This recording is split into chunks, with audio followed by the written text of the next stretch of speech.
Biyahe kasama si DJ Lala, aarangkada na. At eto na nga po ang ating biyahe sender of the night. This one was sent to us over sa ating Facebook page DJ Lala Banderas. My love, eto ang biyahe ng buhay ni RJ.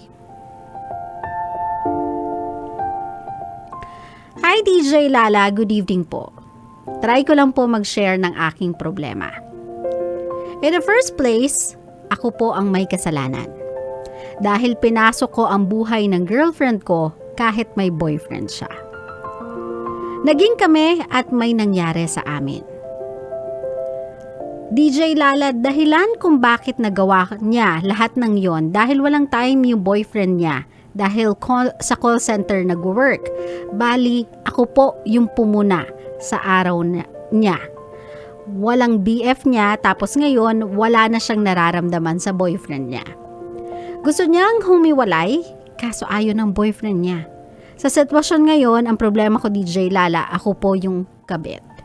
Ano po bang dapat kong gawin? Nahihirapan na din po kasi yung girlfriend ko dahil gusto niya nang iwan yung boyfriend niya kaso ayaw ng BF niyang bumitaw. Ano po ba ang dapat na gawin? Thank you DJ Lala, God bless and more power. May love, uunahan ko na to sa sagot na ang breakup naman ay hindi consensus. Just like a relationship, just like how a relationship is made, hindi naman pwedeng isa lang yung nag-agree. So both of them, diba, both of them nag-agree doon sa relationship na yon. Hindi pala katulad, magkaiba pala. Pardon my brain, it's not working. Well, contrary na lang yan. Contrary kung paano nagsimula ang relationship. Kasi syempre pag nagsisimula, consensus yan eh. It has to have the permission and kumbaga yung nag-agree yung both parties to commit in a relationship. Unlike kapag breakup, if the other one feels like they don't want to stay in a relationship, wala namang hold yung kabilang panig eh. Unless na lang meron tayong pinag-uusapang anak, merong kasal, merong mga conjugal properties, that's when things get more complicated. But if it's just a boyfriend-girlfriend type of relationship, hindi nyo na kailangan ng consensus or pag-agree ng both parties para maghiwalay. Now, kung ilalagay naman natin sa konteksto na sabihin ng girlfriend mo na hindi, tinithreaten kasi ako ng boyfriend ko na alam mo yun, na tatanggalin niya yung sarili niyang buhay kung aalis ako sa piling niya. What the girlfriend can do is talk to the family na pasensya na po, it's no longer working for us. Nahihirapan lang po ako sa sitwasyon ngayon kasi I need to think of the mental health ng kapatid ninyo, ng anak ninyo. Now, buo na po kasi ang decision ko. I really want to stop and end this relationship. Now, alam ko pong it's gonna be a lot to ask, pero kayo na po muna sanang bahala sa kanya. That can happen kasi, my love, you are adults. You can talk like adults. You can handle things in a very mature way. Hindi naman porket sinabi ni kuya na ayoko, di tayo maghiwalay kahit ayaw mo na sa akin, kahit utang-uta ka na sa akin, kahit wala ka nang nararamdaman sa akin, hindi tayo pwedeng maghiwalay. No. You don't have to be a hostage in a relationship you no longer believe in.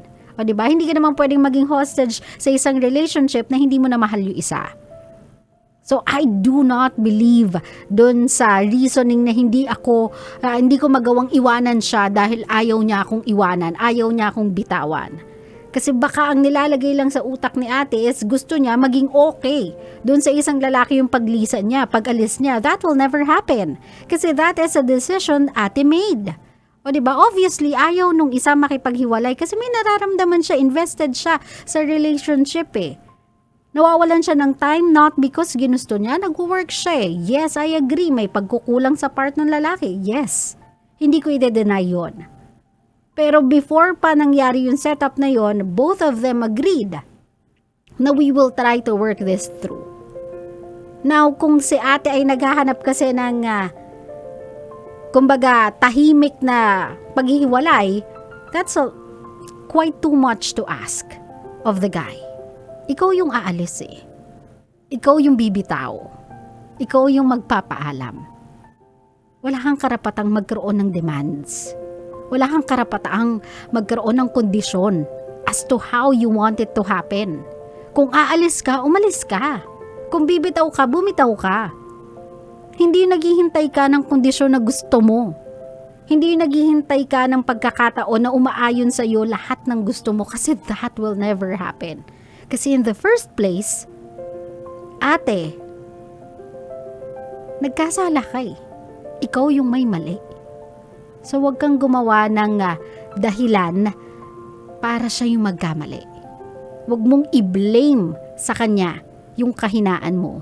Wag mong i-blame dun sa boyfriend mo dahil sa kawalan niya ng oras para sa'yo, yung kasalanang ikaw ang gumawa.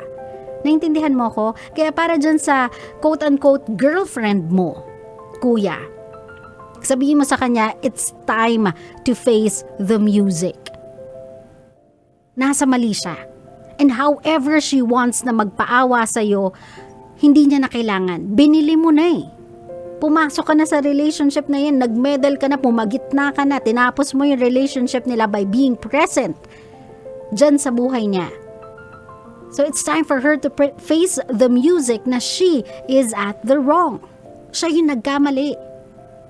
So tanggapin niya all the consequences that comes along with it. The hate, the rage, the bad words, tanggapin niya yung lahat kasi she deserves it.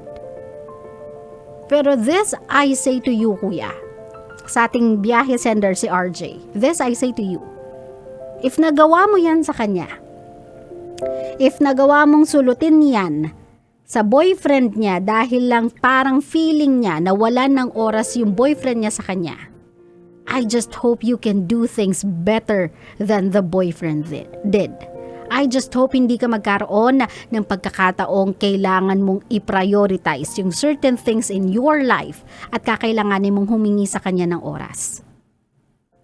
Kasi if there's something na we have to learn from the history of the girl, she needs attention. And she wants it constantly. Unfortunately, kapag nawawalan siya ng atensyon, humahanap siya sa iba. Humahanap siya ng options kung saan niya yun pwedeng makuha. I'm not judging the girl. I'm judging what happened. So kuya, I want you to be very, very careful sa relationship that you are about to start. Kasi kahit paano natin to bali-balik ta rin ang isang bagay na sinimulan mo ng mali, kailanman hindi magiging tama. So if I were you, sabihin mo doon sa girl, now it's time for you to choose. Is it me or is it him? Kasi the longer we drag this mistake, the deeper we go under. The more risk yung tinitake natin para masaktan lahat ng parties. The more tayong nagiging mali. It's bad enough na sinimulan natin to sa maling paraan. Let's try to finish it the right way. Now it's time for you to choose. Him or me. Kung ayaw mong maging kabit, kung ayaw mong maging third party, kung ayaw mong manapak ng pagkalalaki ng iba, then have some balls and create an ultimatum sa isang maling desisyon and face whatever consequences that will come along the way. Klaro ba yun, RJ? Klaro. Ay, nako. Ang hirap talaga kapag may mga taong hindi nakokontento. Nagigets ko naman kasi yung mga party, di ba? Na hindi magkaroon ng time, na may kailangang i-prioritize. Pero sometimes, if you really want to make a relationship work, you have to see the good and the bad. Kailangan tanggapin mo na may mga pagkakataong hindi magiging smooth sailing yung relationship ninyong dalawa. Pero if there's a glimpse of hope, if there's a glimpse in that relationship that makes you feel na, mahal ako nito, busy lang talaga siya, may inuuna lang siya, may pangarap lang siya sa buhay niya, tinatry niyang buuhin.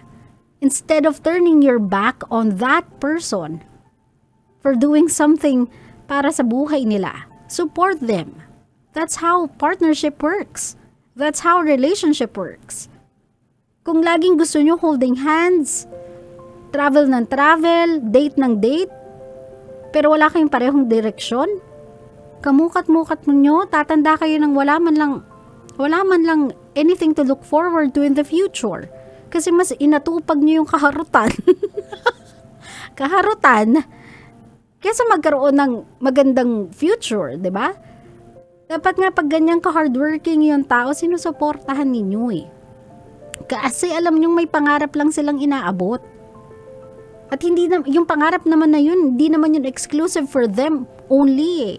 They wanna do that so they can provide you a better future. They are doing that so they can look forward to a brighter day with you. Don't you think hindi ka kasama sa pangarap niya? Kasama ka. That's the reason why kumakayod siya ng doble. So sa mga kabisyo natin, instead of turning your backs on the people who are doing everything they can possibly do para sa mga pangarap nila, suportahan ninyo. Boyfriend, girlfriend pa lang yan. Hindi pa yan yung endpoint. Wala pang singsing. Wala pang papel. So huwag kayo masyadong mag-demand sa relationship. Kasi kung kayo naman ang may mangailangan ng suporta, kayo naman ang mangailangan ng someone that will push you to be in your best. At your best, then my love. Ganun din ang ibibigay nila sa'yo kasi yun yung binigay mo sa kanila eh. So I just hope matuto tayong mabuhay sa isang mundo na hindi tayo laging humihingi ng kapalit sa pagmamahal na binibigay natin. Whatever happens to true love, diba? Whatever happens to unconditional love, giving something without asking anything in return. Sana buhay pa yung konsepto. Kung hindi man, buhayin nyo. Kasi that's how relationship should be. Klaro? Klaro.